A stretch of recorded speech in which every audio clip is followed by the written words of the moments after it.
Well, simplicity itself. Here's a sphere. I want to turn the surface of it inside out.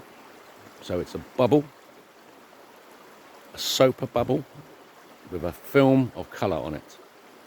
Can you see it? Perfect sphere. I want to invert that surface. How do I do it? Two ways.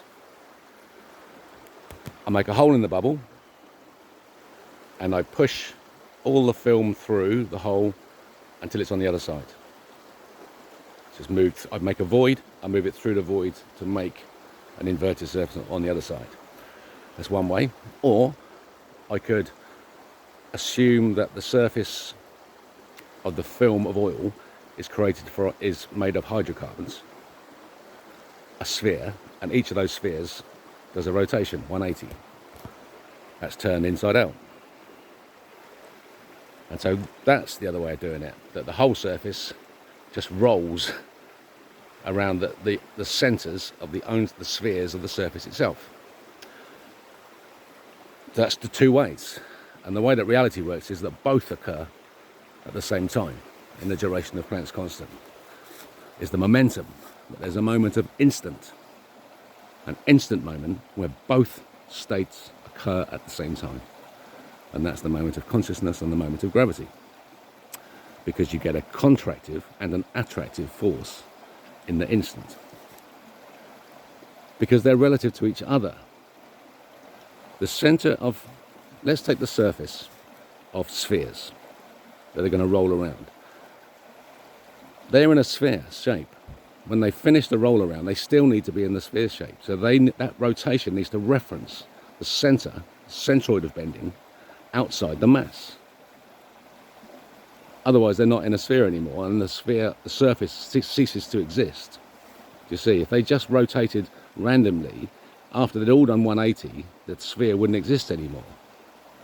So they've got to, in order for this analogy to work, they've got to stay reference to the center of bending, the center. So the key there is that the center of bending is outside the mass, the meter 4. And so how does it do it? Well, it's because in the instant, the other bubble exists as well. So that the void always exists, because it's the void that creates all of this. The fact that the void is there is the vacuum. So that the vacuum has opened and it's sucked the surface of the bubble from one side of the dimension to the other, across the dimensional bound between hydrogen and oxygen. So the film of colour that's on the surface of that bubble is what's going to do the rotation of the spheres. The support for that film, the shape, the sphere, has been sucked to the other dimension. So that vacuum exists, and here are the spheres. So the sphere rotation is referencing the vacuum that's created at the centre. So the meter 4 exists as a tiny dimension there, in the centre of the spheres, non-existent, but still that's the frame of reference. But it exists big on the other side because it's the same shape of the sphere.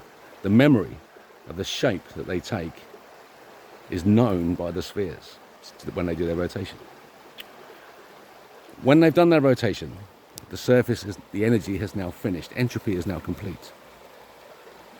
But they expand. Each sphere expands to burst. It contains expansion energy.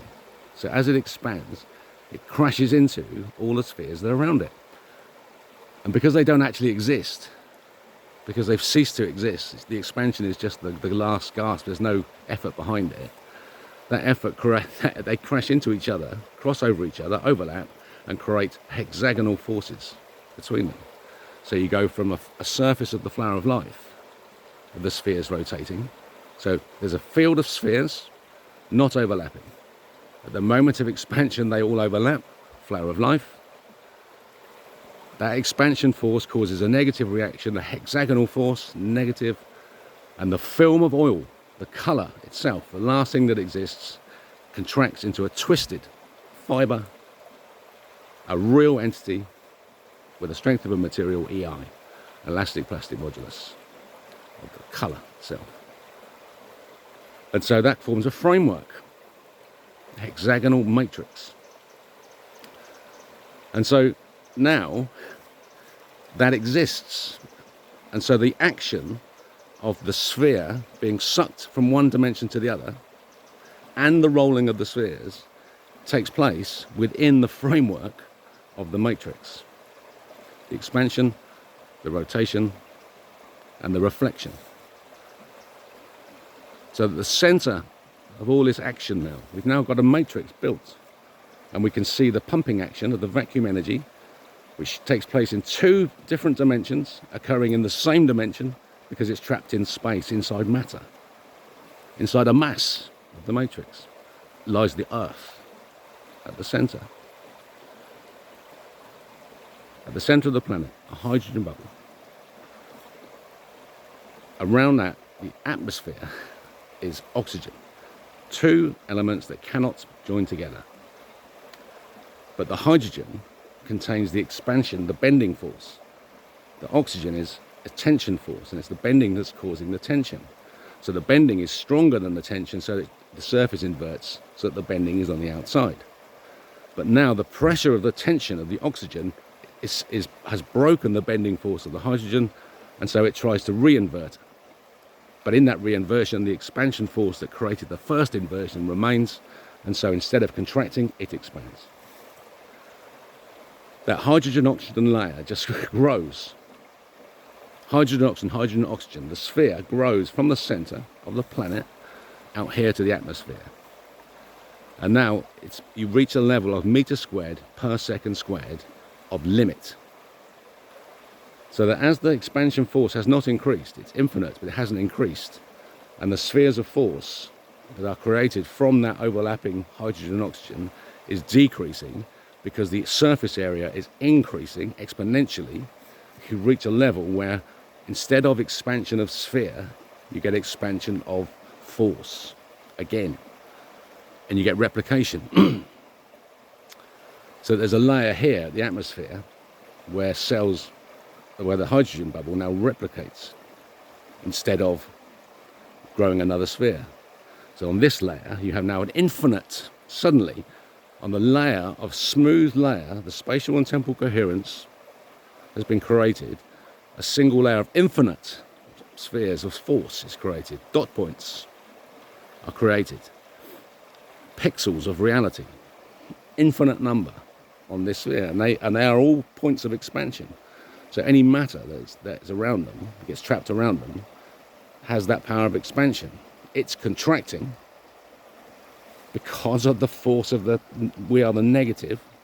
But matter is the matrix. That contracting negative that happens in an instant, within the moment of the duration of the Planck's constant, is who we are, where we measure and where we experience everything from. So it's trapped in us, our light. And on the other side of that now, what happens is this infinite number goes back to 1. So that we're surrounded by hydrogen, oxygen, gases. They're all moments of inversion of the hydrogen primal, causing these other effects now. We've gone through a transform, an infinite transform where life has occurred. Everything has changed, and it's now got to rearrange itself back to a single hydrogen bubble, which it does at the geocorona, which is outside the orbit of the moon.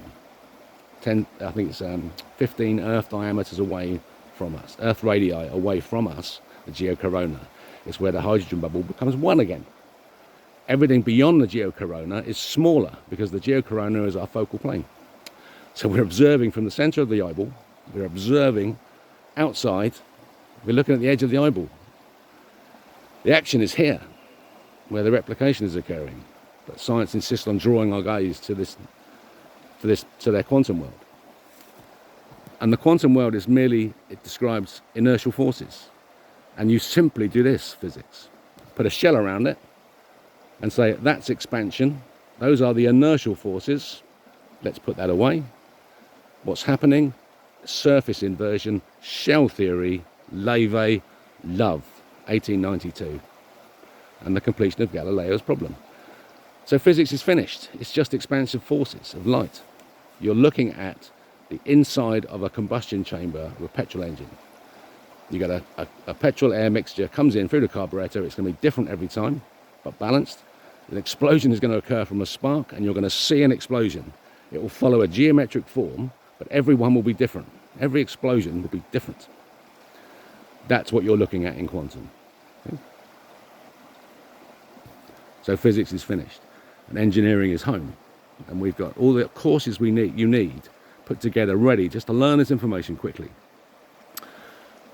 You're being lied to. The Earth's the centre of the universe. Science has known it since 1915. I have a document, Dr. Victor Levy, a dissertation that proves it. He's a professor, 1920 to 1936, Berlin University, engineering, civil engineering, strength of materials. He rules the world. Him and his cohorts and his cadre of paedophiles rule this world. Because it's the corruption of blood that destroys our psyches, destroys our minds and destroys our civilizations, and destroys and corrupts the word of Christ. When you understand this force model, the love 1892, you realize God is love. That's what it's, God is love. He's telling us the reference is God, 1892, for heaven's sake. Learn the information and start living true. Learn the lessons of forgiveness. Start with the engineering. Earth's the center of the universe. I hope you're happy. I hope you're happy. I am. Well, I will be when finally I can put this burden down. Amen. Follow the Rebel King.